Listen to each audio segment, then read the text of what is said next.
You are now blind.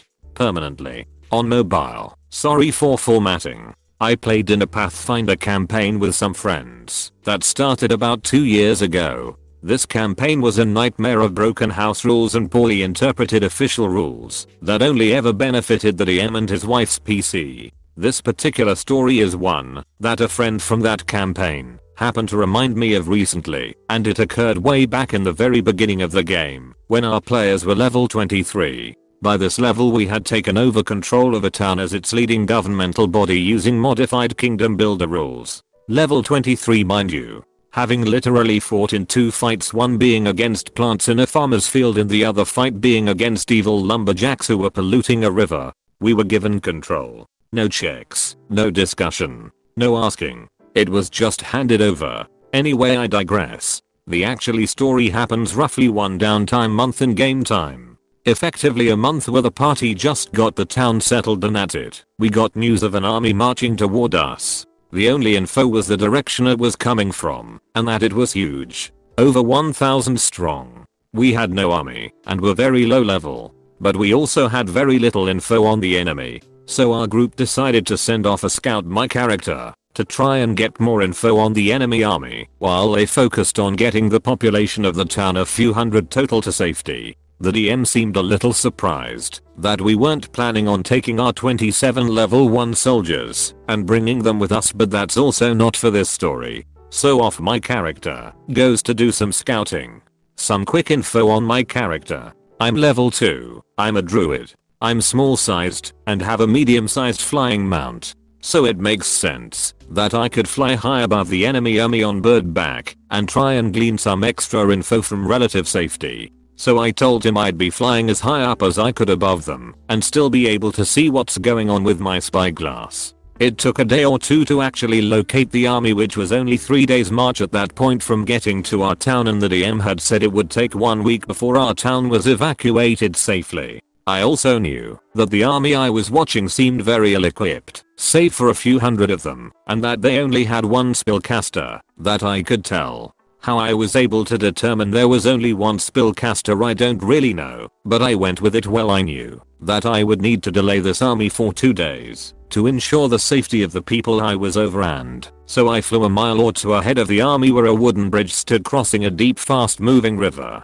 I don't remember exactly how, but I was able to sabotage the bridge so that it collapsed and the enemy army would have to find a way around or build a new bridge to cross. This should delay them for a while as they had tons of carts and wagons. After sabotaging the bridge, I fly to a nearby cliffside and wait for the army. DM tells me I'm about 3,000 feet away and that I can just barely make out the vast army moving through the forest to the bridge. Here's where it gets stupid. They reach the river. They see that the bridge is gone and washed away. Their wizard come over. The wizard does a quick inspection of the supports from the broken bridge. Looks directly at my character again over 3,000 feet away, and I'm told to make a fort save. I rolled a 2021 really good, since I had a +4 to the save. He tells me, "Yay, you're blind." I couldn't believe it. I thought he was joking. A level 2 spell that only had a range of 100 foot +10 per level just hit me from 3,000 feet away,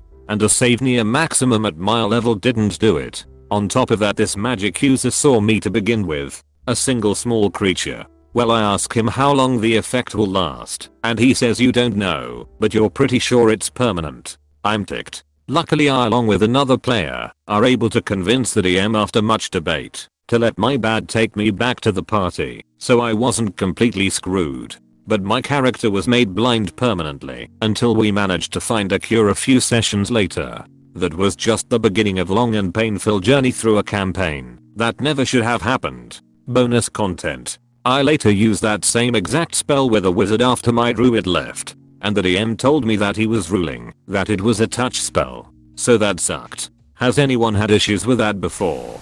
The time we threatened to torture a waitress. This is another one of those we were all that guy stories. Back in the day, when we were still a formally organized club at a local university, we had a regular 24-hour restaurant we'd go to after we were booted from the campus at midnight. They knew us, we were polite, generally tipped well, and there's usually be a dozen or more of us. and the waitresses competed to get us at their tables away from the other few guests, because our conversations would get pretty weird. But one time, we were at a different place, discussing interactive stuff. Fantasy game. I forget what we were trying to accomplish, but we need to extract some information from a female NPC. As we are discussing ways we might do this, the waitress comes by to fill the coffee cups, and spilled very hot coffee all over the table, and nearly into one guy's lap.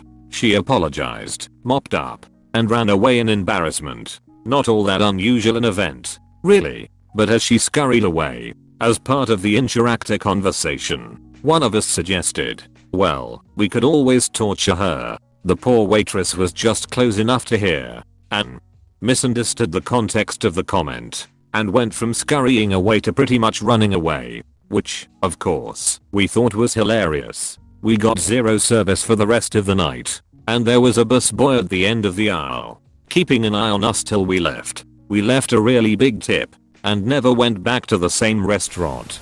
5e Gunslinger can't figure out a bayonet. Alright, so we have one player who claims he's been doing this for decades or something, but I swear never learned how to not make noob mistakes. He'll design anime or cyberpunk characters for D&D and expect the tropes and rules of those genres to work for him in a generic fantasy setting. He goes murder harbor with a party of all roller players, but the day he tried to play a gunslinger is the day all of us dropped some respect from his name. So I'd later find out he tried to build the Punisher with modern tactical black assault weapons and all the bells and whistles. When he explains his character concept, it's just some circus performer with guns as his act. Our DM lets him have modern guns because we're all just tired of what thing with this character. See, something went wrong in character creation for him because he builds himself a half-orc bonuses only for melee weapons.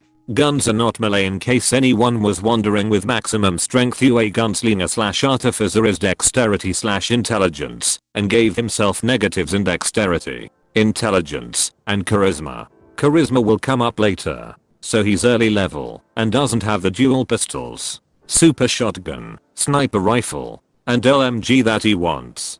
DM says pick one, so he picks the sniper rifle cause he can't hit for shit negative dex. We all think and say something along the line of cool, so you can be a backline damage dealer. Nope. He gets a melee weapon too, a dagger or something. He asks for a bayonet. It's a cool idea, and goes with the gun.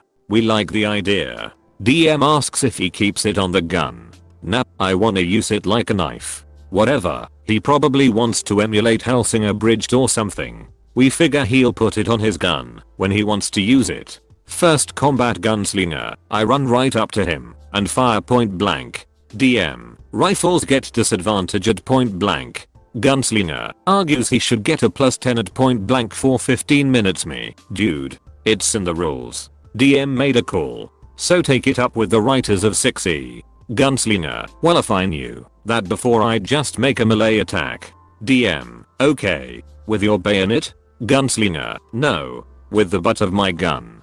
6 simultaneous facepalms. He rolls poorly and does no damage. Next 6 combats he tries to make all NPCs make a check against being frightened by his big scary gun. It's not in the rules, and they aren't particularly cowardly, so DM is basically like no, that's an weapon enchantment that you don't have. In all 6 combats he tries pressing the barrel of his gun to the head of an enemy to get them to talk.